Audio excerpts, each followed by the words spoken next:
Cardiff, kair๊diː, kair๊diː, is the capital and largest city in Wales and the 10th largest city in the United Kingdom. The city is the country's chief commercial centre, the base for most national cultural and sporting institutions, the Welsh national media, and the seat of the National Assembly for Wales. The Unitary Authority area's mid-2011 population was estimated to be 346,100, while the population of the larger urban zone was estimated at 861,400 in 2009. Cardiff is part of the Cardiff and South Wales Valleys metropolitan area of about 1,100,000 people. Cardiff is a significant tourist centre and the most popular visitor destination in Wales with 18.3 million visitors in 2010. In 2011, Cardiff was ranked 6th in the world in National Geographic's alternative tourist destinations.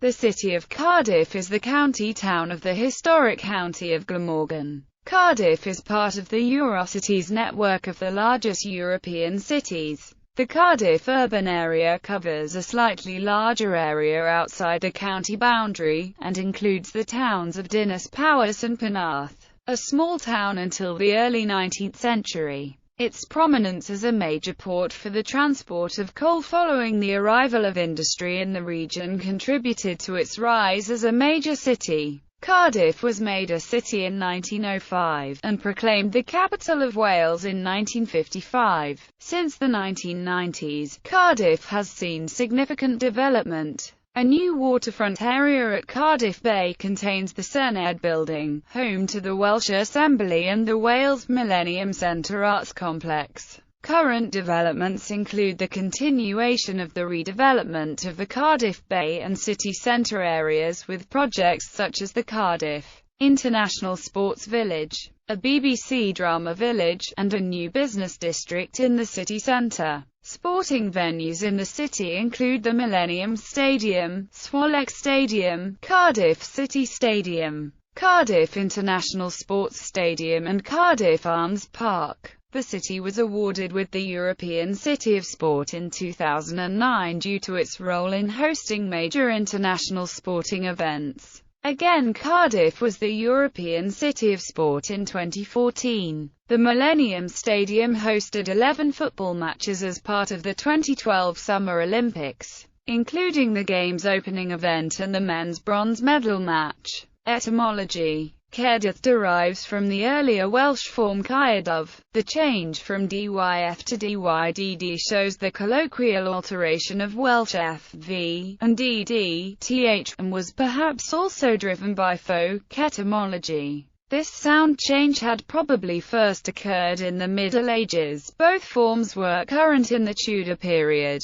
Caerdydd has its origins in post-Roman Brythonic words meaning the fort of the Taff. The fort probably refers to that established by the Romans. Caer is Welsh for fort and dyf is in effect a form of Taff, the river which flows by Cardiff Castle, with the T showing consonant mutation to D and the vowel showing affection as a result of a genitive case ending. The anglicised form Cardiff is derived from kairdydd, with the Welsh f-v borrowed as ff, as also happens in Taff and Llandaff. As English does not have the vowel I, the final vowel has been borrowed as. The antiquarian William Camden suggested that the name Cardiff may derive from kair๊diː, a name supposedly given in honor of Aulus Didius Gallus, governor of a nearby province at the time when the Roman fort was established. Although some sources repeat this theory, it has been rejected on linguistic grounds by modern scholars such as Professor Gwynedd Pearce. History. Origins. Archaeological evidence from sites in and around Cardiff. The St. Lythan's burial chamber, near Wenvo West, southwest of Cardiff city centre. The Tinkinswood burial chamber, near St. Nicholas west of Cardiff city centre. The Sira Fort chambered tomb, Craigirow northwest of Cardiff city centre, and the Gwen Wyclep along Barrow, near Caerdydd. Newport northeast of Cardiff city centre, shows that people had settled in the area by at least around 6,000 years before present. During the early Neolithic, about 1,500 years before either Stonehenge or the Great Pyramid of Giza was completed, a group of 5 Bronze Age tumuli is at the summit of the Garth within the county's northern boundary. 4 Iron Age hill fort and enclosure sites have been identified within Cardiff's present-day county boundaries, including Caerdydd Hill Fort,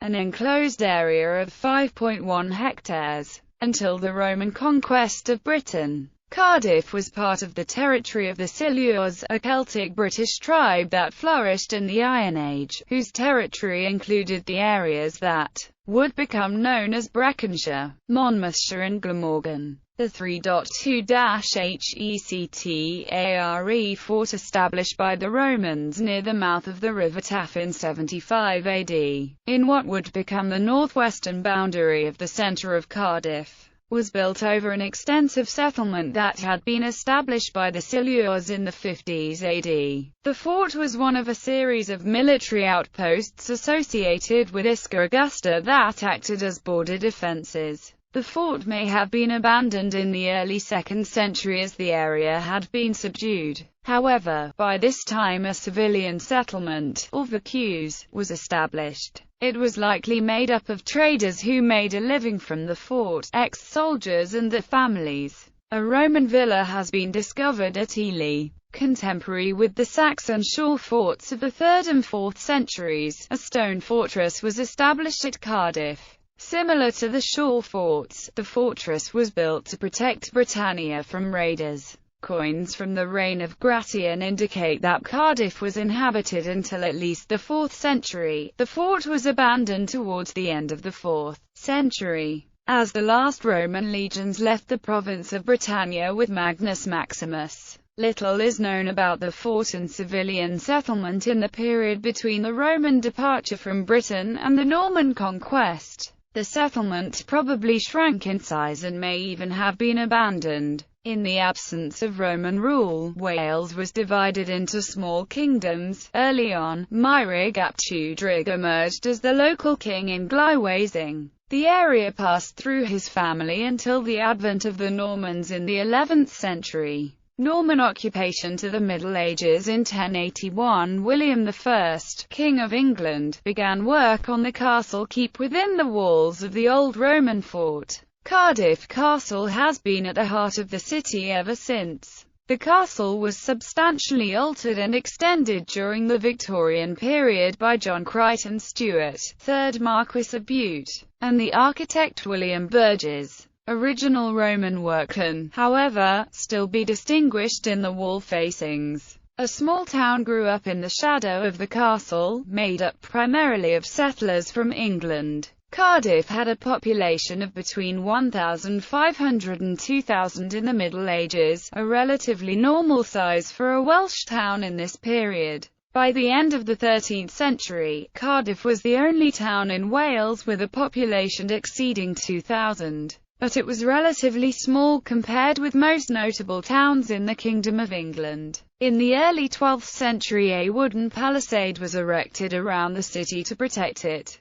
Cardiff was a busy port in the Middle Ages, and was declared a staple port in 1327. Henry II travelled through Cardiff on his journey to Ireland and had a premonition against the holding of Sunday markets at St. Piran's Chapel, which stood in the middle of the road between the castle entrance and Westgate. In 1404 Owain Glyndwr burnt Cardiff and took Cardiff Castle. As the town was still very small, most of the buildings were made of wood and the town was destroyed. However, the town was soon rebuilt and began to flourish once again. County town of Glamorganshire in 1536, the Act of Union between England and Wales led to the creation of the Shire of Glamorgan, and Cardiff was made the county town. It also became part of Kibber Hundred. Around this same time the Herbert family became the most powerful family in the area. In 1538, Henry VIII closed the Dominican and Franciscan friaries in Cardiff, the remains of which were used as building materials. A writer around this period described Cardiff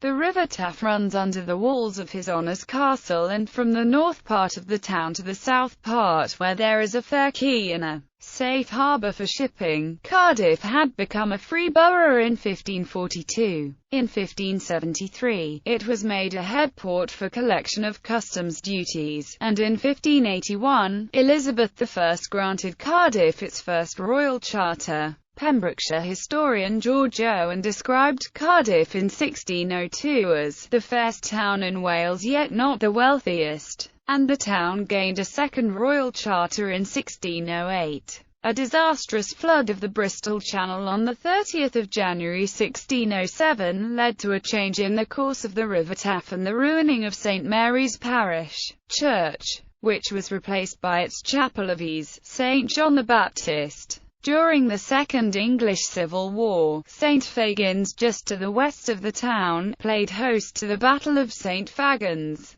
The battle, between a royalist rebellion and a new model army detachment, was a decisive victory for the parliamentarians and allowed Oliver Cromwell to conquer Wales. It is the last major battle to occur in Wales, with about 200 soldiers killed. In the ensuing century, Cardiff was at peace. In 1766, John Stuart, 1st Marquess of Bute, married into the Herbert family and was later created Baron Cardiff. And in 1778 he began renovations on Cardiff Castle. In the 1790s a racecourse, printing press, bank and coffee house all opened, and Cardiff gained a stagecoach service to London. Despite these improvements, Cardiff's position in the Welsh urban hierarchy had declined over the 18th century. Ilo Morgannwg called it an obscure and inconsiderable place, and the 1801 census found the population to be only 1,870, making Cardiff only the 25th largest town in Wales, well behind Merthyr and Swansea.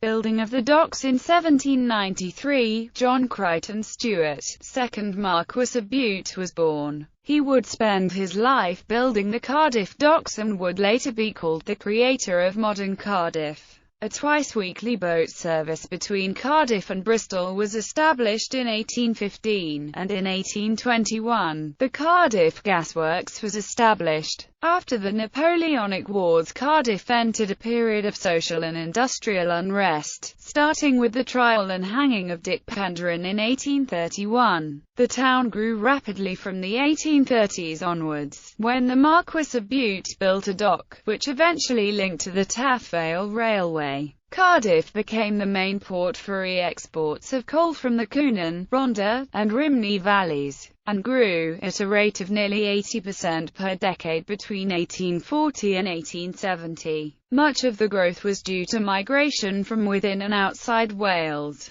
In 1841, a quarter of Cardiff's population were English-born and more than 10% had been born in Ireland. By the 1881 census, Cardiff had overtaken both Merthyr and Swansea to become the largest town in Wales. Cardiff's new status as the premier town in South Wales was confirmed when it was chosen as the site of the University College South Wales and Monmouthshire in 1893. A permanent military presence was established in the town with the completion of Maindee Barracks in 1877. Barry Docks had the advantage of being accessible in all tides, and David Davies claimed that his venture would cause grass to grow in the streets of Cardiff. From 1901, coal exports from Barry surpassed those from Cardiff, but the administration of the coal trade remained centred on Cardiff, in particular its coal exchange, where the price of coal on the British market was determined and the first £1 million deal was struck in 1907. The city also strengthened its industrial base with the decision of the owners of the Dowlis Iron Works in Merthyr to build a new steel works close to the docks at East Moors, which Lord Bute opened on 4 February 1891. City and capital city status. King Edward VII granted Cardiff city status on 28 October 1905, and the city acquired a Roman Catholic cathedral in 1916. In subsequent years an increasing number of national institutions were located in the city, including the National Museum of Wales, Welsh National War Memorial, and the University of Wales Registry Building. However, it was denied the National Library of Wales, partly because the library's founder, Sir John Williams, considered Cardiff to have a non-Welsh population. After a brief post-war boom, Cardiff docks entered a prolonged decline in the interwar period. By 1936, the trade was less than half its value in 1913, reflecting the slump in demand for Welsh coal. Bomb damage during the Cardiff Blitz in World War II included the devastation of Llandaff Cathedral, and in the immediate post-war years the city's link with the Bute family came to an end. The city was proclaimed Capital City of Wales on 20 December 1955, by a written reply by the Home Secretary Gwilym Lloyd George. Carnarvon had also vied for this title. Cardiff therefore celebrated two important anniversaries in 2005. The Encyclopedia of Wales notes that the decision to recognise the city as the capital of Wales had more to do with the fact that it contained marginal Conservative constituencies than any reasoned view of what functions a Welsh capital should have. Although the city hosted the Commonwealth Games in 1958, Cardiff only became a centre of national administration with the establishment of the Welsh Office in 1964, which later prompted the creation of various other public bodies such as the Arts Council of Wales and the Welsh Development Agency, most of which were based in Cardiff. The East Moors Steelworks closed in 1978 and Cardiff lost population during the 1980s. Consistent with a wider pattern of counter-urbanisation in Britain. However, it recovered and was one of the few cities where population grew during the 1990s. During this period, the Cardiff Bay Development Corporation was promoting the redevelopment of South Cardiff. An evaluation of the regeneration of Cardiff Bay published in 2004 concluded that the project had reinforced the competitive position of Cardiff, and contributed to a massive improvement in the quality of the built environment.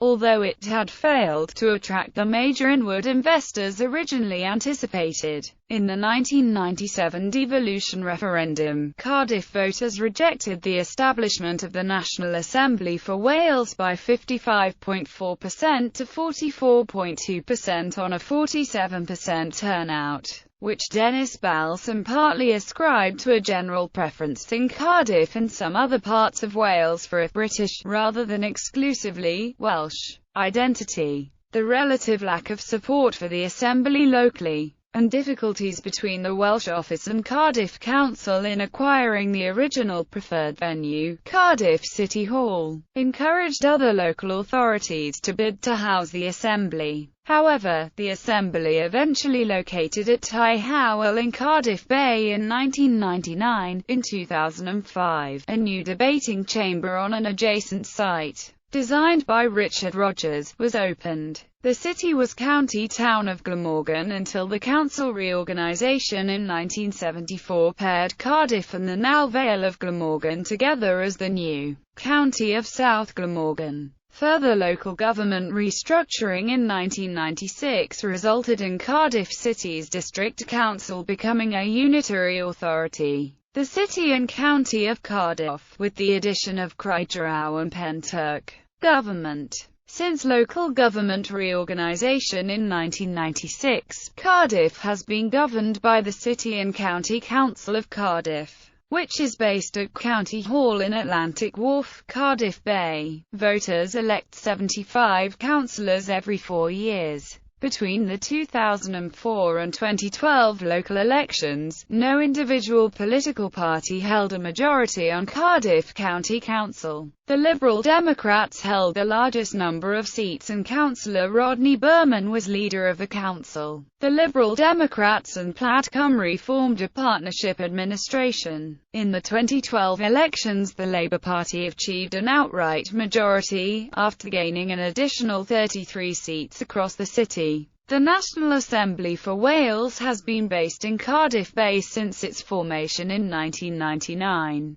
The building, known as the Senedd, was opened on 1 March 2006 by the Queen. The Assembly members, the Assembly Commission and ministerial support staff are based in Cardiff Bay. Cardiff elects 4 constituency Assembly members to the Assembly, with the individual constituencies for the Assembly being the same as for the UK Parliament. All of the city's residents have an extra vote for the South Wales Central region, which increases proportionality to the Assembly. The most recent Welsh Assembly general election were held on 5 May 2011. In the Assembly, Cardiff is represented by Jenny Rathbone in Cardiff Central, Julie Morgan in Cardiff North, Vaughan Gething in Cardiff South and Penarth and Mark Drakeford in Cardiff West. In Westminster, Cardiff is represented by Joe Stevens in Cardiff Central, Craig Williams in Cardiff North, Stephen Doughty in Cardiff South and Penarth and Kevin Brennan in Cardiff West. The Welsh Government has its headquarters in Cardiff's Caerdydd Park, where most of its civil servants are based, with smaller numbers in other locations in the city centre, Caerdydd, Canton, and Cardiff Bay. There are other Welsh Government offices in other parts of Wales such as Llandudno and Aberystwyth, and international offices throughout the world. Local government. For local government purposes, Cardiff is divided into communities.